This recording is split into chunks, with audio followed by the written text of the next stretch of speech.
반갑습니다. 가을이 이제 본격적으로 깊어지고 있습니다. 울긋불긋 단풍이 물들고 있습니다. 어디 가더라도 아름다운 단풍을 볼 수 있죠. 또 산행을 하기에 좋은 계절이 아닌가 싶습니다. 오늘은 여호와의 성산 하나님의 말씀의 동산에서 놀도록 하겠습니다. 저와 여러분이 오늘 미가서를 통해서 하나님의 음성 또 그 울림의 소리에 귀를 기울이시기를 바랍니다. 오늘 미가라는 인물을 만나게 되는데요. 이 미가에 대해서는 에레미야서 26장 18절에 가면 미가를 언급하고 있는 것을 보게 됩니다. 그리고 미가가 뜻하는 이름의 뜻이 야훼는 누구십니까? 라는 뜻을 가지고 있어요. 이 미가서를 우리가 묵상하다 보면 하나님이 누구신가 라는 답을 우리는 성경을 통해서 듣게 되리라 믿습니다. 그래서 미가가 활동한 그 시대적인 배경을 볼 때에 유다의 왕들 요담과 아하스와 히스기야의 시대 이렇게 돼 있죠. 근데 호세아에서도 여러분이 살펴보신 것과 같이 남북 이스라엘에 대한 심판을 얘기하면서도 유다의 왕들만 언급을 하는 것을 봐요. 그것은 왜 그럴까요? 북이스라엘의 왕조가 분명하게 있음에도 불구하고 하나님은 선지자를 통해서 말씀하실 때에 대체적으로 유다 왕조를 언급을 하지 북이스라엘의 왕조에 대해서는 언급을 안 하십니다. 그것은 북이스라엘의 왕조는 하나님이 언약하신 다윗의 왕조가 아니기 때문에 정통성이 없다라는 것을 묵시적으로 말씀을 하고 계시는 거죠. 그래서 이 미가서에서도 미가가 지금 외치고 있는 그 대상은 북이스라엘을 포함합니다. 북이스라엘과 남유다에 대한 심판을 동시에 말씀을 하고 있는데도 불구하고 남유다의 왕조들만 나열을 하고 있다는 것은 바로 하나님의 언약이 남유다 왕조인 다윗 왕조를 통해서 이루어져 가실 것이라는 것을 암시적으로 내포하고 있는 거죠. 그러면서 미가서에서 이렇게 말합니다. 여호와의 말씀 이렇게 되죠. 그러니까 미가가 전하고 있지만 사실은 미가를 통해서 하시는 하나님의 말씀이라는 거죠. 오늘날 강단에서 목회자들이 설교를 할 때에도 마찬가지입니다. 설교는 목사님이 하시지만 그 설교를 통해서 말씀하심은 하나님의 말씀이라는 것을 우리는 기억을 하면 사람의 말로 받지 아니하게 되겠죠. 사람의 말로 받지 않는다는 것은 인격적인 하나님의 음성으로 듣게 된다는 것이고 그것은 곧 땅의 차원이 아닌 하늘의 차원의 말씀으로 들어가게 된다는 것을 말씀을 하게 됩니다. 자, 이 미가는 그래서 히스기야 시대까지 활동을 했기 때문에 BC 750년부터 680년 근간까지 활동하지 않았나 합니다. 이 미가가 소속한 그곳은 바로 남유다라고 할 수 있겠죠. 자, 이제 보십니다. 1절에 보시니까 사마리아와 예루살렘에 관한 묵시라 이렇게 되어 있어요.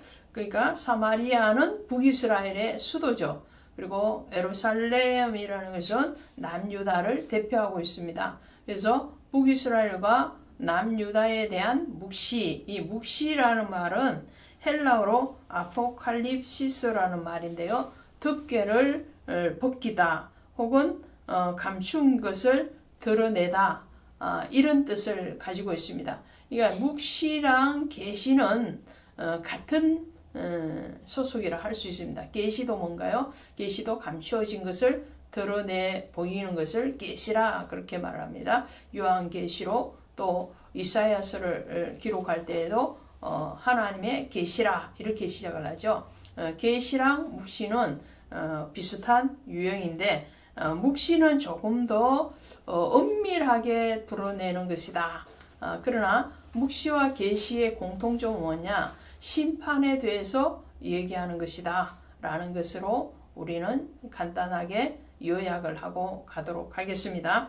자, 그래서 야곱의 허물이 무엇이냐라고 말을 했을 때에 이렇게 말을 합니다.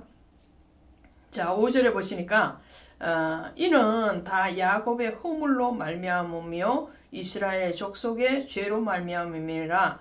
야곱의 허물이 무엇이냐? 사마리아가 아니냐?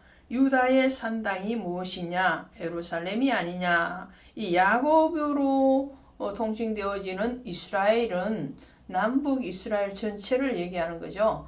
남북 이스라엘 전체의 죄 가운데서 이 야곱의 허물, 북이스라엘의 허물은 뭐냐? 사마리아가 아니냐? 유다의 산당은 예루살렘이야. 이 말씀은요, 사마리아는 아합의 아버지였던 오므리가 사마리아 성을 사서 돈 주고 사서 성을 짓고 거기에 거주하면서 사마리아 성이 생겨졌는데, 이 사마리아 성은 굉장히 고지대에 있었다고 그러죠. 그래서 아주 성벽이 튼튼하게 세워져 있고 요새화 되어져 있다고 그럽니다.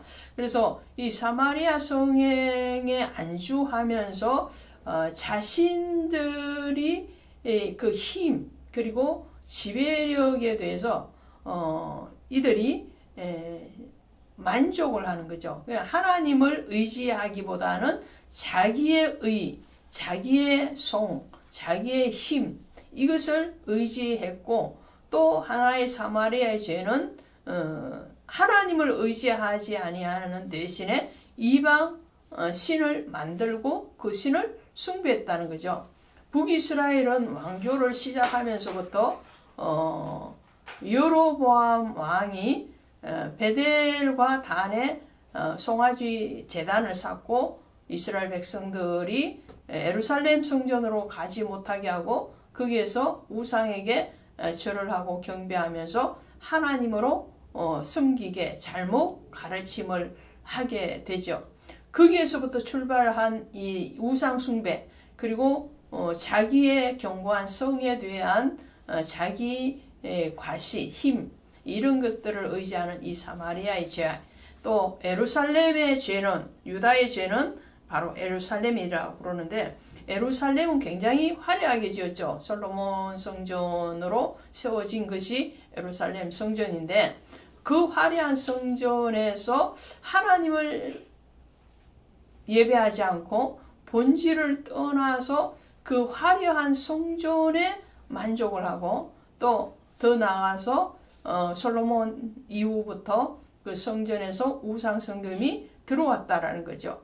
그러니까 한국 교회의 어떠한 부정됨을 말을 한다면 교회의 대형화에 대해서 굉장히 목사님들뿐만 아니라 성도님들까지도 그 대형화된 교회에 대해서 만족함을 얻는다는 거죠. 외적인 대형함을 지금 말씀을 드리는 겁니다.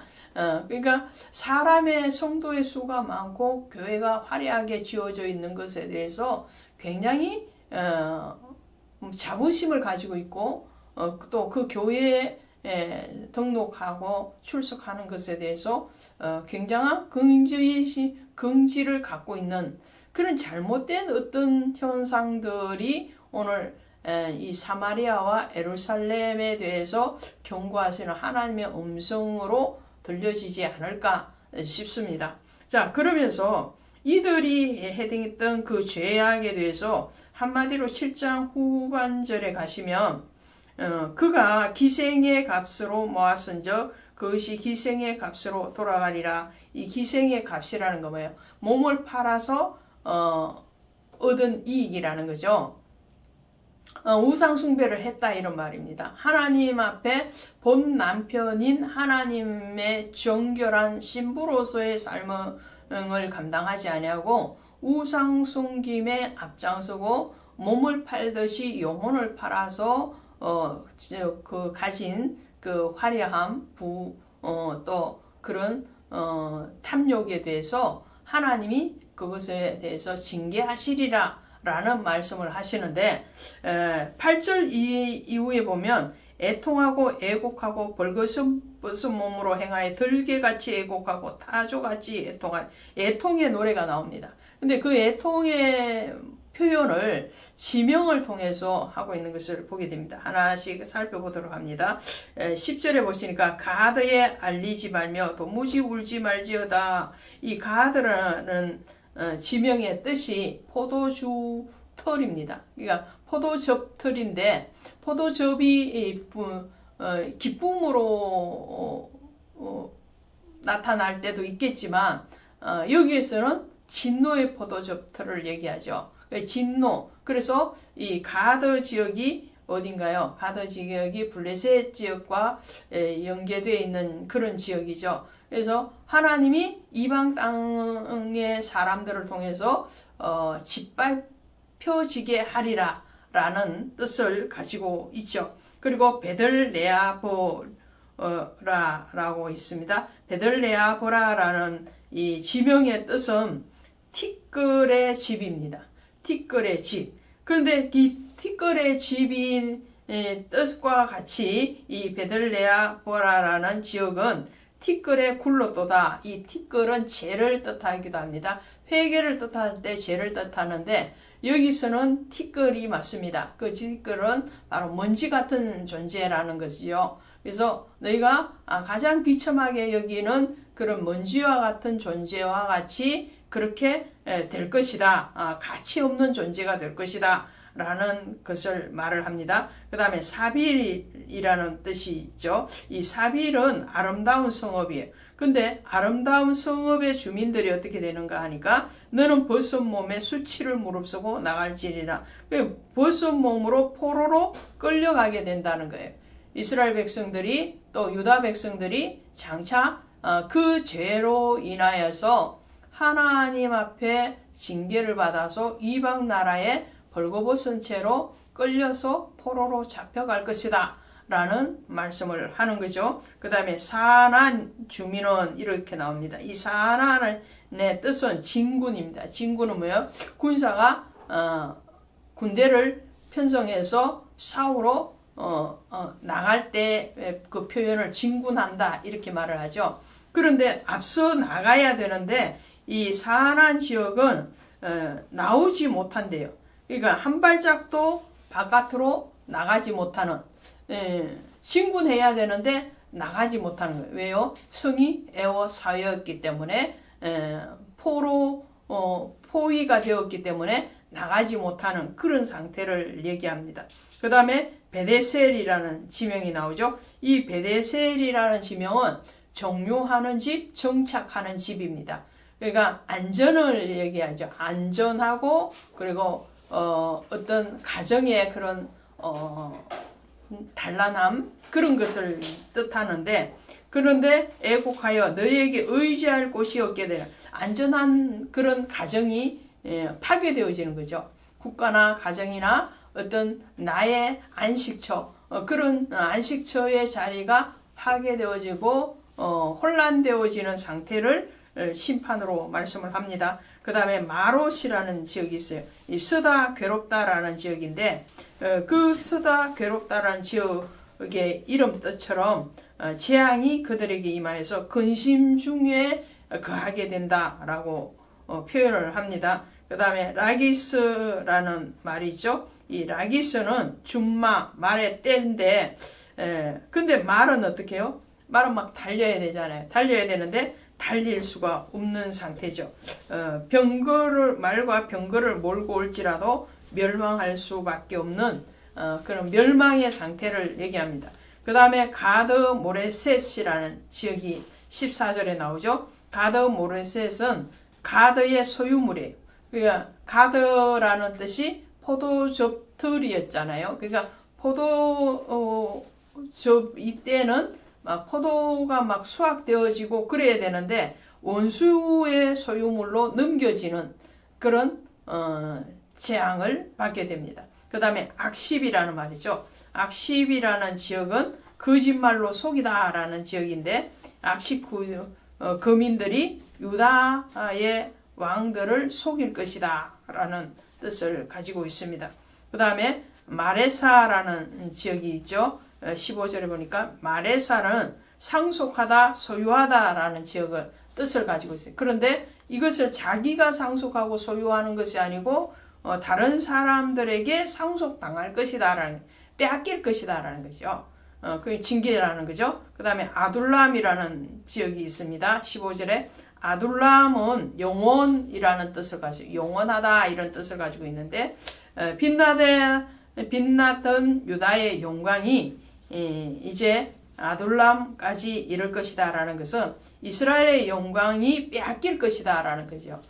그 영광을 차지하는 것이 아니고 영광을 빼앗길 것이다 라는 재앙으로 하나님이 이 미가를 통해서 말씀을 하십니다. 하나님 앞에 바로 세워지지 못한 그 결과는 결국은 심판이요, 재앙이요, 그리고 가혹한 형벌이라는 것을 말씀을 하죠. 왜 그렇습니까? 하나님만이 우리의 영원하신 왕이시고 또 생명이시고 또 우리의 영원한 반석이 되시기 때문에 그렇습니다. 오늘 중심을 바로 세우는 신앙, 또 정말 바라봐야 되고 소유해야 될 것이 무엇인지를 명확하게 아는 그런 신앙의 자리, 저와 여러분의 자리가 되기를 원합니다. 고맙습니다.